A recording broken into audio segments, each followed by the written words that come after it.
Bonjour à toi, mademoiselle K ou Catherine, bienvenue sur Sonic Music. Salut, merci.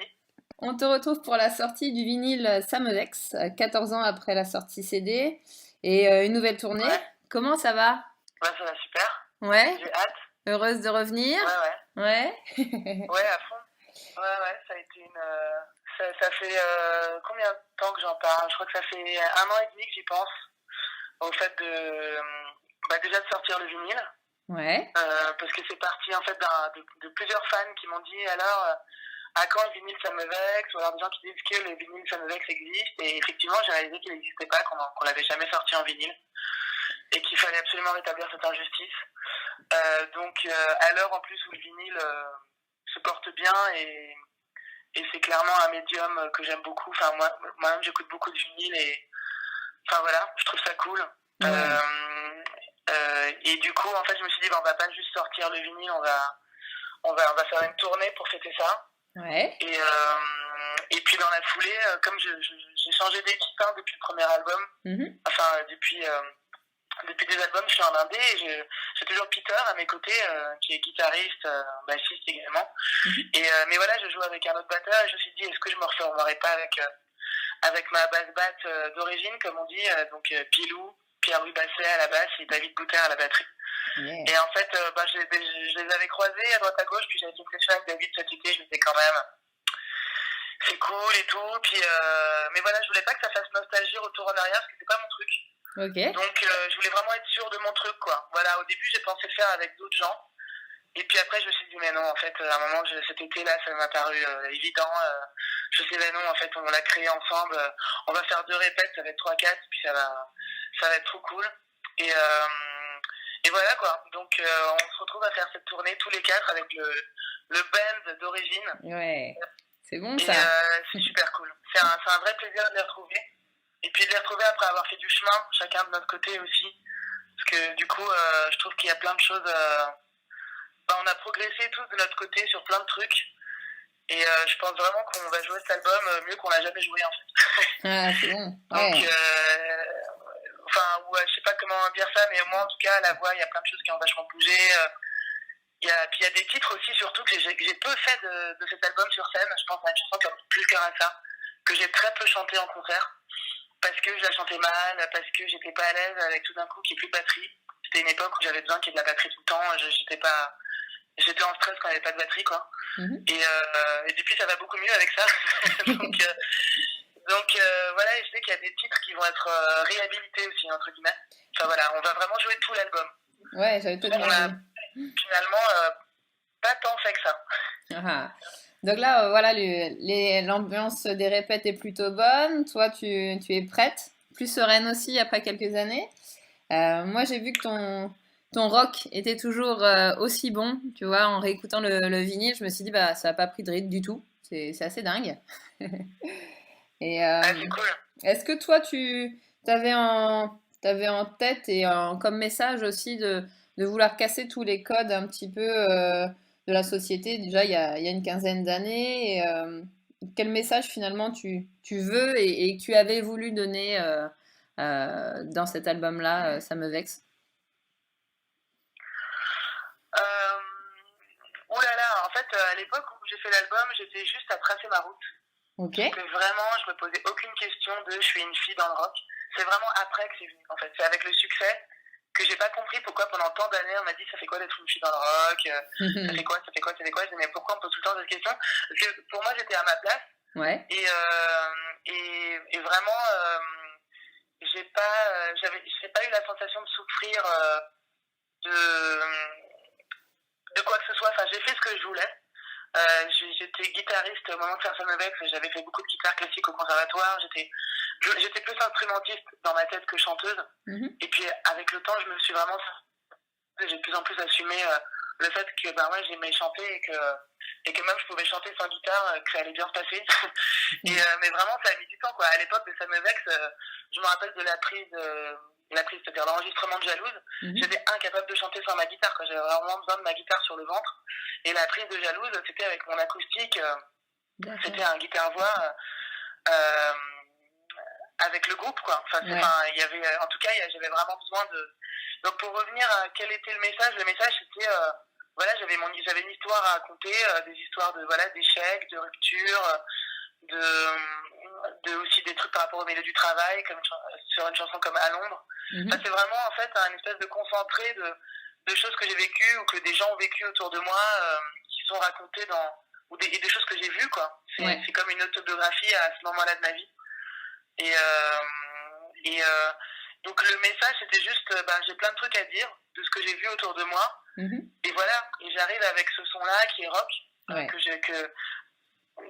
où j'ai mis du temps à le trouver, parce que d'abord je faisais vraiment de la chanson, puis je m'emmerdais, quoi. J'ai fait 2 concerts comme ça, j'ai fait 2 concerts avec une guitare acoustique, et après ça j'ai dit c'est pas possible, ça me ressemble pas, j'ai besoin de plus d'énergie, et c'est là qu'est arrivé Ça me vexe, À l'ombre, qui étaient vraiment les premiers titres de cet album. Et donc j'étais pas, par exemple, dans les considérations féministes ou d'une fille qui veut.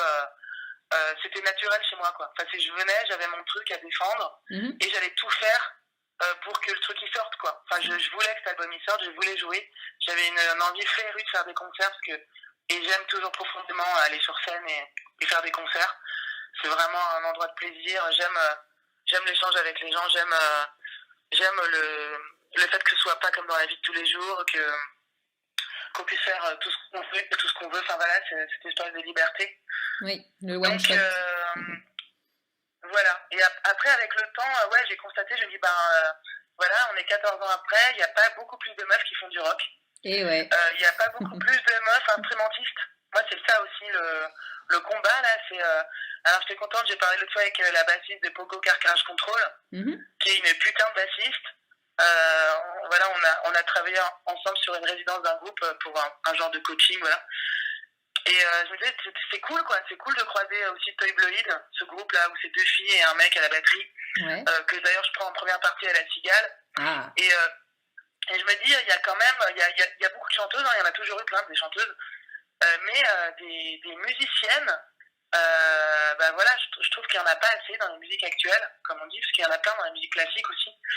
Mais voilà, je constate qu'il y a comme un endroit qui bloque, quoi. Et pour avoir participé à plein de à des débats, commencer à avoir.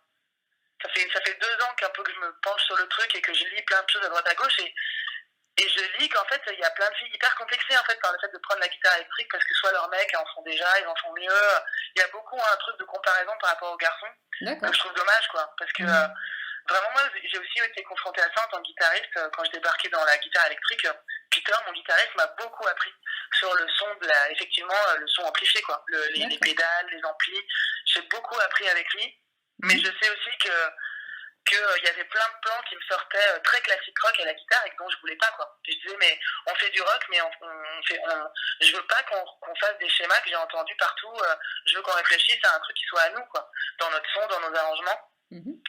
Et pour moi, c'était vraiment une force de venir de la guitare classique, quoi, parce que j'ai un jeu où je joue pas mal au doigt, donc pas au médiator, on appelle ça du picking, et que j'ai gardé. Et je trouve que, en gros, je trouve qu'on devrait pas.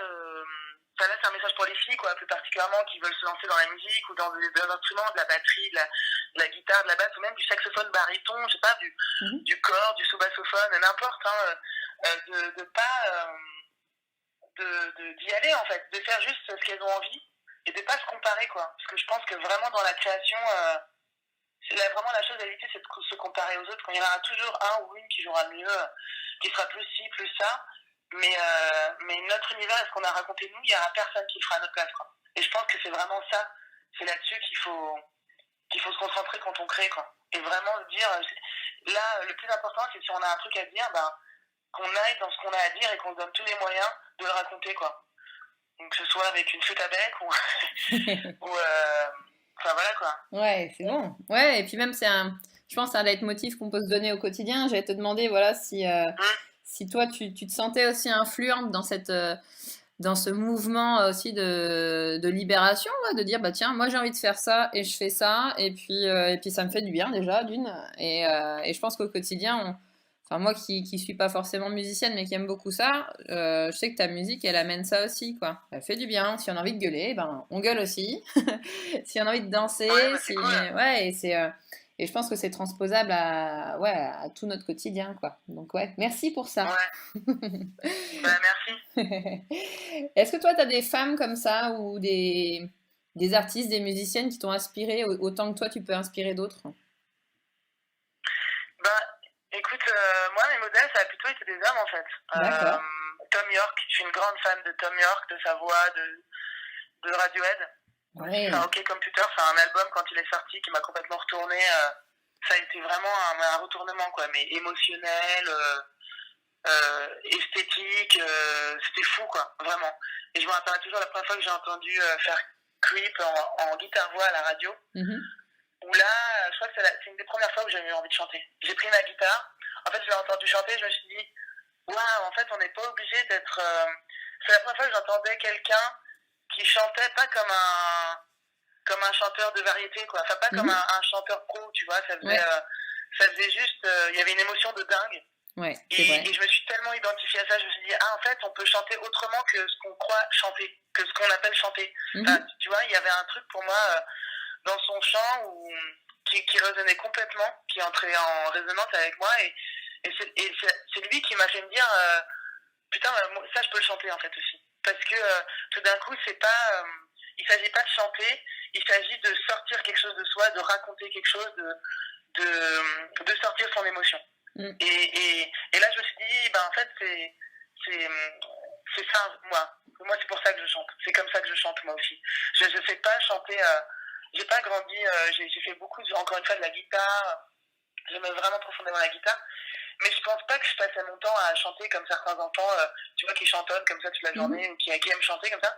Moi, c'était pas mon truc. J'aimais bien, j'aimais faire le clown, j'aimais faire la conne, tout ça, enfin, faire marrer les autres, tout ça, faire le show, faire de la guitare. Mais chanter, pas trop. Et vraiment, le chant est venu parce que j'écrivais des textes et parce que tout d'un coup, j'ai eu une envie, j'ai eu un besoin, quoi, hyper fort de raconter tout ce qui me remuait le bide. Ouais. Et tout d'un coup, et donc ça a pris le sens. Mais il m'arrive de pas chanter pendant des mois. D'accord. Et vraiment, je suis là, j'arrive pas, quoi. Limite, je prends ma guitare, je fais des notes, j'arrive pas à chanter, quoi. Là, j'ai eu une phase comme ça, il y a pas longtemps. Vraiment, j'étais là, mais ça sert à rien. Enfin, pour moi, ça n'avait pas de sens à ce moment-là. Parce que j'avais rien à raconter. Ou alors, voilà, je chantais des reprises. Et vraiment que j'aime beaucoup, qui me transportaient. Mhm. Mais donc, c'est vraiment par période, quoi. C'est pas. C'est quand je me mets à chanter, c'est que tout d'un coup, il y a un truc qui est au bord et qui doit sortir. Ça doit sortir, ouais, ouais, mais ça se sent en Ouais. plus. Enfin, il y a de ça, il y a de ça dans tes mots, dans le flow que t'amènes, c'est entre le planant, des fois la colère, des fois le truc, ouais, c'est dans ton corps, quoi. Et c'est vrai que c'est plutôt agréable, et je pense que c'est ce qui nous touche aussi, nous, auditeurs, voilà, aussi dans ces titres qui, voilà, soit les plus récents. Moi, j'ai en tête le très bon Someday, tant Ouais. dans le virage en anglais que tu avais pris qui m'a beaucoup plu. Et puis, Ouais. euh, Cool. et Ça me fait puis plaisir. aussi, Ouais. je sais pas, il y avait un flow. Alors peut-être, oui, tes influences ont un peu plus parlé à cet instant-là, finalement, parce qu'il y a des petites mélodies. Ouais. Je me suis dit, tiens, il y a un petit peu de Radiohead là-dedans aussi. Ouais. Ouais. Et tout en étant toi. Et c'est vrai que c'est un titre, ouais, qui me fait du bien, tu vois, au quotidien. Et ouais, encore merci, tu vois. On va donc l'écouter, ce Someday, voilà. Là, si on repart sur donc, la réédition de Ça me vexe, il y a des titres comme Jalouse, donc Ça me vexe et Plus le cœur à ça, moi qui m'a toujours, je sais pas, fait un truc aussi, la place de la guitare, l'émotion. Moi, j'étais ado quand j'ai écouté ça, donc c'est vrai que ça fait écho, tu vois. Est-ce que tu peux Ouais. nous parler un petit peu de la genèse de ces titres-là, très rapidement, Ouais. comment ils sont venus? Ben, ça me vexe, on venait de faire un concert, j'étais pas encore avec ce groupe-là, j'étais avec un groupe juste avant que je rencontre David, Pilou et Peter. Mhm. Et en fait, on venait de faire un concert à la Flèche d'Or, catastrophique, dans le sens où il y avait que vraiment, il y avait 5 personnes, quoi, Oups. à tout casser. Et je suis sortie de ce concert hyper en bad, en me disant putain, c'est chaud et tout. Et vraiment, j'ai commencé cette histoire de Sam avec, ça a commencé par personne t'aime, ah ouais, je disais bien. Vraiment la déprime d'artiste de, voilà, on fait ses premiers concerts, personne te connaît, t'es peut-être pas encore au bon endroit de ce que tu racontes, de ta musique, de ce que tu fais. Et du coup, voilà, c'est grosse remise en question, quoi. Donc, bah voilà, ça commence vraiment en mode déprime, personne t'aime, ah ouais, je me disais bien, puis après je commence, puis en fait je commence à marrer, quoi. J'écris ce texte et puis je rigole, en fait, quoi. C'est le moment où on remonte. Et un peu comme il y a dans la musique noire aussi que j'aime tant dans le blues, où ces mecs qui racontent, voilà, enfin je te le traduis, mais pas de nourriture sur ma table, pas de chaussures à mes pieds. Enfin, tu vois, les mecs qui chantent, qui sont extrêmement pauvres, en fait, mais le moment où ils chantent, c'est déjà, mais ils en rigolent, quoi. Ouais. Et pour moi, c'est ça, c'est cet esprit-là que j'avais envie aussi d'avoir dans mes chansons, d'en rire, en fait, enfin d'en faire un truc léger, quoi, de ce truc un peu de merde, de cette ambiance pourrie. Et vraiment, ça me vexe, c'est le premier titre qui arrive, je me dis putain, c'est cool, j'arrive à me marrer du truc, et en même temps, et c'est vraiment le titre sur lequel j'ai trouvé mon son aussi, et ce que je voulais, comment je voulais arriver, c'est-à-dire il y avait et de la guitare et du groove, et ça c'était vraiment important, qui est le côté dansant. Parce que c'était justement, je venais d'une période d'ajustement où j'avais fait 2-3 concerts comme ça, un peu dans des bars, un peu plus en mode chanson et tout, et j'étais là, c'est pas mon identité, et vraiment je m'étais posé la question, j'ai dit mais qu'est-ce que j'aime écouter? J'écoutais à fond WFM à l'époque, et je connaissais tout, je connaissais très mal les albums, mais j'étais à fond sur les Clash, les Cure, tout ça, et je me disais bah voilà, en fait j'aime quand je peux danser aussi dessus, quoi. J'aime quand il y a des guitares, mais j'aime quand ça me fait danser. Et du coup, ça me vexe, c'est vraiment le premier truc sur lequel je me suis dit putain, là c'est ça ce que je voulais, quoi. Ça, il y a une espèce de concordance dans le texte, dans ce que je raconte, dans la musique et dans l'arrangement, dans le son, où voilà. Et du coup, c'était un premier groupe avec qui je l'avais travaillé, qui avait trouvé ces petits riffs de basse là, un peu groovy. Et je me rappelle le batteur d'époque, par contre lui, je voulais faire un truc disco dessus. Et le batteur il était là, non mais moi je viens du punk, il n'y a pas moyen de faire du disco. J'ai dit bon bah écoute, je crois qu'on va arrêter là alors, parce que moi j'ai envie de danser, j'ai envie de m'éclater. Et je me disais bah le mec est trop limité, c'est con, quoi, parce que c'est con de dire moi je suis un punkeux, je vais faire que du punk. Et je me disais bah non, moi c'est pas moi ça non plus. Donc je veux du punk et que ça danse dessus, quoi. Et donc c'est à ce moment-là que j'ai croisé Peter dans une boutique de guitare à Pigalle. Voilà, et je faisais mes premiers concerts toute seule. Du coup j'étais en transition, je me dis ouais, je vais faire un truc toute seule. Et puis là il m'a dit il est venu à un concert, il a dit j'ai bien envie de jouer avec toi et tout. Et c'est lui qui m'a fait rencontrer David. Et donc nos premières maquettes de Ça me vexe, c'était tous les trois. Et quand j'ai rencontré David, j'étais tellement aux anges, on avait tous le même âge à peu près. David et Peter, ils avaient commencé la musique ensemble à 15 ans. Bon. Et David, tout de suite, on s'est capté, quoi, parce qu'il a fait un truc disco à la batterie, c'était trop bien. Enfin, il a fait un truc qui groovait, c'était trop cool. Enfin, on était tellement d'accord, tellement raccord sur ce kiff-là, quoi. Et il m'a mis le smile tout de suite. Et voilà, quoi. C'était Ça me vexe. Ah ouais. J'ai trouvé le groupe avec cette chanson, quoi. J'ai trouvé mon son et ce que j'allais être, quoi. En tout cas, les débuts de voilà. Et ensuite, il y a eu Jalouse quelques mois après, je pense. Et les premières dates, ça a été à Montpellier. D'accord. C'était à Montpellier, ouais, c'était franchement après une rupture, enfin une espèce d'entre-deux, quoi. Et où j'ai découvert ce truc en moi qui rendait complètement dingue, quoi, d'être jalouse, quoi. C'était la première relation de ma vie. Et j'étais là, mais qu'est-ce que c'est que ce bordel? Donc voilà, ça a été très fort. Et puis voilà, c'est parti de ce truc physique, là, d'avoir les jambes qui tremblent, enfin voilà, d'être tellement un peu submergé par l'émotion c'est vachement dans le corps, quoi. Ouais. Et c'est vraiment les premières. Je me rappelle avoir écrit les premières phrases, puis d'avoir eu ma guitare sur moi et d'avoir commencé comme ça, Jalouse. Il y avait à peu près toutes les parties, puis après on a passé du temps à la bosser en groupe, parce que je voulais vraiment qu'elle garde ce truc brut. Je savais par exemple très vite que des fois on mettait de la basse, mais j'étais là à dire non, je crois qu'il n'y aura pas de basse sur cette chanson. Il va mettre des choix comme ça un peu radicaux, parce que j'ai eu très vite conscience que c'était un morceau qui pouvait vraiment virer à la variété. Mais dans le bon sens, c'est juste c'est pas mon son, quoi. Donc je voulais pas ce son enrobé comme ça. Ouais. Et bon, ça a pas empêché parce que justement elle a été reprise dans plein d'émissions de télé-réalité jusqu'à aujourd'hui. Il y a plein de jeunes groupes et tout qui me disent mais moi cette chanson, cet album, nanana. et ça me touche à fond, quoi. Et je me dis, c'est vraiment super parce qu'elle a fait le chemin qu'elle avait, quoi. C'est clair. Dès le début, ça a été une chanson où on m'a très vite dit qu'elle avait vraiment un gros potentiel, qu'elle avait un truc évident, voilà. Mais je savais que dans le son, fallait faire attention, quoi. Je voulais cette grosse batterie là avec cette guitare, là, et puis vraiment 3 fois rien, quoi. 3 fois rien, et je suis vraiment contente de cet arrangement sur l'album aussi où il y a pas de basse en fait, il y a juste C'est ça qui est bon. une espèce de bas qui arrive sur les refrains comme ça, qu'on a fait à la prod.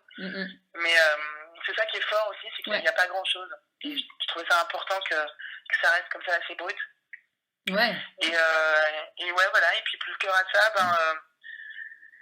pareil, quoi, plus en mode, là pour le coup, c'est vraiment fin de relation, hein, quand on a. Ah, c'est le bad. On se met en face, on regarde les choses en face, quoi, et on se dit, bon, c'est vraiment ça, quoi, c'est ce moment où on aime encore, mais on n'a plus envie, quoi. Enfin, donc, je pense que la chanson le dit vraiment. Là, je vais juste redire ce que dit la chanson mieux. Mais voilà, mais c'est marrant, c'est intéressant après sur le son, parce que là aussi, cette chanson-là, Plus que ça, c'est un peu comme Jalouse. Elle a un truc très. Voilà, il y a un refrain et tout. Enfin, elle est assez simple, catchy, quoi, je sais pas comment, voilà. Sauf que, voilà, on avait un son, au début, c'était vraiment la totale, batterie, basse, machin, c'était un peu en mode YouTube, quoi. Et moi, j'étais là, mais non, en fait, ça marche pas, c'est pas du tout original, là, je perds la chanson, enfin, ça fait juste un quatuor rock qui joue sur un morceau, ça me va pas. Enfin, il y a un truc où vraiment, je me rappelle tout le truc que ça a été de se dire aussi, puis même quand on est en groupe comme ça, de se dire, je savais très bien que c'est pas parce qu'on a un groupe, qu'on travaille les morceaux tous les 4 et que je fais du rock que ce morceau-là, c'était important à ce moment-là aussi d'avoir du recul, quoi, sur les morceaux. Ouais. Et vraiment, je me dis encore, putain, je suis contente d'avoir été suffisamment mature pour m'être dit, non, en fait, pas de batterie, c'est pas bien. C'est pas bien. Faut juste voir ce qui sert le mieux la chanson, ce qui la met le plus en valeur, qu'est-ce qui est le plus fort dans l'émotion de cette chanson, c'est qu'il n'y a pas de batterie, pas de basse, et qu'il y a juste une guitare acoustique, qui est vraiment arrivée last minute. Au début, j'avais ma partie de guitare électrique, là, qui fait la mélodie. Et puis Peter a pris l'acoustique. Et j'étais là, ouais, j'étais pas totalement convaincue parce que ça m'a vachement surpris. Tout d'un coup, j'avais vraiment plus rien en dessous, quoi. C'est ça. Vraiment, je chantais sur un fil. À poil, quoi. Ouais, c'est ça. Et en fait, du coup, c'était génial, quoi, parce que ça donnait vraiment la place à toute l'émotion de cette chanson, quoi, qui est ultra triste, en fait. Du coup, probablement encore plus triste que si elle avait été en couple, mais c'est aussi ça l'histoire de cette chanson. Enfin, c'est ça. C'est un truc très triste et c'était bien d'assumer totalement cette tristesse, quoi. Mais il y en a d'autres, voilà, où on bouge un peu plus, où on saute un peu plus, où on est aussi sur une autre ambiance. Donc là... il n'y aurait pas eu plus le cœur à ça si j'avais pas un paquet d'autres chansons derrière qui envoient... c'est clair, c'est clair. Crève. Crève qui est très bon. Qu'on a hâte de voir sur scène, je crois. Ça va... ça va bien cracher. Ça aussi, c'est une sacrée chanson. Hein. Je me suis dit, putain, quand je l'ai sortie, je me suis dit, putain, c'est quand même... Sur le coup, ça m'a fait juste beaucoup de bien de l'écrire. Mais je me rappelle au moment où on venait de finir d'enregistrer l'album, en plus, bon, il y a forcément une descente, un post-album, on a passé, je crois, 10 jours à enregistrer cet album et on était complètement euphorique, quoi. On était fous, quoi. On était au studio Ferber à Paris, qui a un studio merveilleux dans le 20e, un studio de légendaire, hein. Oh là là. Il y a du super matos, des pièces de dingue. Et on était avec un super réalisateur qui s'appelle Antoine Gaillet, qui a fait énormément d'albums, hein, qui continue d'être un réalisateur qui a fait le premier Big Flo et Oli, qui a fait vraiment des projets très différents, mais qui est un réal génial, quoi. Vraiment. Et donc on était complètement surex, quoi. C'était vraiment, c'était dingue, quoi, l'ambiance. Et je me rappelle quand on a fini l'enregistrement, bon déjà j'ai eu, je sais pas ce qu'on appelle le truc postpartum là. Un baby blues. Ouais. Descente de post-accouchement, quoi. Ouais. Et vraiment, j'ai eu une semaine où j'étais là. Et puis j'étais là à pas tout remettre en question, mais à me dire putain, Crève, elle est violente quand même et tout. Putain, j'ai quand même lâché des trucs vénères. J'étais là à me dire, mais est-ce que. C'est marrant, c'est vraiment Crève, c'est une chanson qui est vraiment là pour le coup intense, quoi, parce que c'est quand même. Bon, c'est à la fois va-t'en Crève, ça pourrait très bien être second degré, hein. Aussi, ouais. Comme vas-y, tu peux crever la gueule ouverte. Bon, quand je dis ça typiquement, c'est un truc où je le dis en rigolant. Enfin voilà, quoi. Mais c'est quand même. Ouais, voilà, c'est quand même Crève. Après, vraiment, je pense que c'est intéressant parce que je pense que cet endroit-là, là, si ça questionne, bah, c'est qu'il faut l'écrire en fait, justement. C'est Enfin, ça bien. pose la question aussi de qu'est-ce que je m'autorise à raconter. Ouais. Et en fait, je me disais que ça a été souvent une référence pour moi cette chanson dans le sens où bah, si ça me questionne, c'est justement qu'il faut la raconter, quoi, qu'il faut le faire, parce que parce que c'est là que ça se joue, quoi, et que quelque part notre métier aux gens qui écrivent, qui créent, c'est de dire ce qu'on, de dire et de libérer en le disant, quoi. Donc c'est un peu ça le propos. C'est ça, et puis je pense que cette Mais non-censure, elle t'a amené ouais, aussi dans cette case-là, de dire cette nana-là, on la suit aussi pour ça. Et c'est plutôt chouette. ouais, bah voilà, bah cool.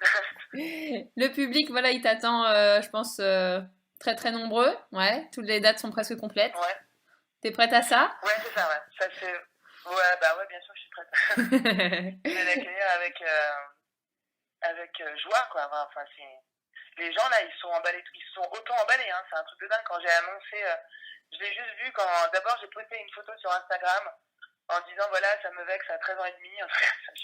On va fêter ça dans quelques mois.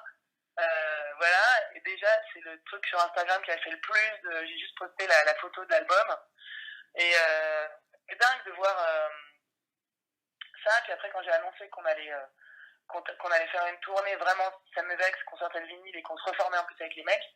Ah Bon, là bah là, là, les gens, enfin voilà, il y a une espèce de teuf général c'est clair. où il y a vraiment des gens qui sont revenus, hein, parce que je pense qu'il y a des gens qui m'ont lâché depuis que je suis en indé, là, qui Mhm. m'ont lâché pas dans la mauvaise sens, hein, qui sont allés dans, voilà, comme ça arrive Écouter des autre fois, chose? on ne suit Ouais. pas le trajet. Mhm. Puis clairement, depuis que je suis en indé, faut pas se leurrer, j'ai pas la même visibilité non plus que quand j'étais en maison de disque.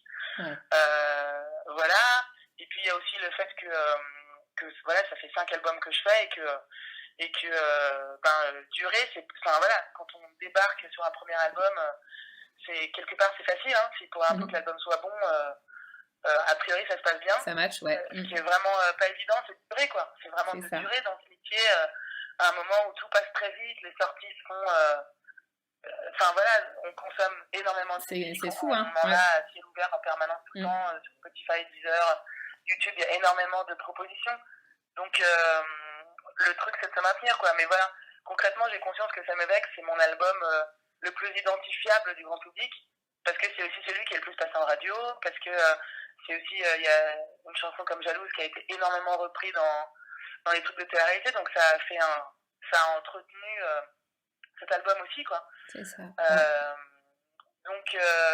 Donc, effectivement, voilà, je pense que ça va être intéressant pour aussi, moi, ce qui m'intéresse, c'est que les gens qui reviennent pour Ça me vexe découvrent aussi ce que j'ai fait depuis. C'est ça. Parce que vraiment, un album comme Angry Dirty Baby, effectivement, c'est un album pour moi qui fait directement écho à Ça me vexe. C'est mon premier album aussi, mais en anglais. Oui. Et c'est aussi un album qui, comme Ça me vexe, à un autre moment de ma vie, porte toute une histoire, tout un trajet, tout un cheminement, et, que j'aime profondément, quoi. Et pour moi, il fait vraiment sens par rapport dans le son. Enfin voilà, il y a plein de choses qui sont connectées à Ça me vexe d'une autre manière, et je serais contente que les gens qui ont suivi que Ça me vexe puissent aussi découvrir ce que j'ai fait depuis, notamment ces 2 derniers albums en indé dont je suis vraiment très fière et que j'aime profondément, quoi. Oui, oui, puis le dernier sous les brûlures, l'incandescence intacte, c'est ça? Ouais. Il est chouette. Oui, il est lumineux un peu dark, mais il est aussi beau, quoi. Ouais, donc, ouais, moi je pense que on a de belles choses à retrouver en tout cas. Nous, notre génération un peu entre la trentaine et la quarantaine où on avait aimé ce rock-là aussi, et c'est avec grand plaisir ouais, que je crois que les Brestois et tous les Français vont venir te voir sur scène, quoi. Donc, ouais, moi Voilà. j'ai bien hâte On aussi. a hâte de revenir à Brest, Ouais. en tout cas, parce qu'on avait joué au Vauban. Ah. On avait joué au Vauban sur mais vraiment la première tournée, parce qu'après il y a eu 2 albums, enfin, il y en a eu 5, mais ce que je veux dire, c'est avec ce groupe-là, j'ai fait 3 albums, en étant nous 4, et en étant en maison de disque, donc chez EMI Music, qui est devenu Warner depuis, enfin, pour être exact, Roy Music, en licence avec EMI Music. Et après, donc, il y a eu 2 albums en indé, avec mon label Cravache. Mais Mm. ce qui est intéressant, c'est que Brest, le Vauban, on y est vraiment allé que sur notre première tournée sur l'album Samevex. Et j'ai vraiment un souvenir mémorable de cet endroit parce qu'il y avait un mec complètement bourré au premier rang qui avait poussé mes wedges, mes retours, qui avait, du coup, ça avait poussé mon micro. Je m'étais pris le micro dans la gueule, en gros, ça m'avait piqué la lèvre. Et je me rappelle, c'était des concerts encore où j'avais des Santiago, et le mec, je l'avais poussé, mais vraiment, ça m'avait tellement agressif, le mec vraiment n'arrêtait pas de s'affaler, donc c'était vraiment bien rock'n'roll parce que j'avais repoussé avec ma godasse. Et c'était juste avant justement que je sorte crève. C'était un concert vraiment bien intense. Ah, il y a toujours cette ambiance, ouais, rock'n'roll, ouais. Ouais. Ça sent la bière. Après, il y avait eu tout un truc à l'hôtel du Vauban et tout. Où pareil, il y avait eu tout un bim. Enfin, moi, j'étais déjà allé me coucher, mais il y avait eu toute une prise de tête. Enfin bon, à l'hôtel. Enfin voilà. Peut-être on en reparlera. Mais bon, c'est un endroit vraiment bien rock'n'roll, bien dans ton jus. Et c'est drôle de revenir là, quoi. Après tout ce chemin, dans plein d'endroits. Parce que je suis revenue plein de fois, je suis en Bretagne, mais à Brest, pas si souvent. C'est ça. Moi, j'ai vraiment hâte de te voir. Moi, je me suis mise à la photo, donc là, je pense que je vais m'éclater. Il y a un charisme qui dégage de toi, de ce que tu amènes, de la guitare. Enfin voilà, moi, ça m'a toujours beaucoup inspiré et j'ai vraiment hâte. Cool. Je pense que il y aura de quoi s'amuser. Bon, bah super, on a hâte. Il y a des nouveaux projets aussi. Il y aura sûrement des nouveaux titres qui vont arriver bientôt. On se dit ça. Ouais, bientôt, ouais. Bon. Ouais. Mais là, faut vraiment. On est vraiment sur Samevex. Ouais. Et quelques petits trucs. Voilà. Mais c'est vraiment. Assez Samevex. Merci à toi et à très vite. Merci. Bonne fin de journée. Salut. Bonne journée.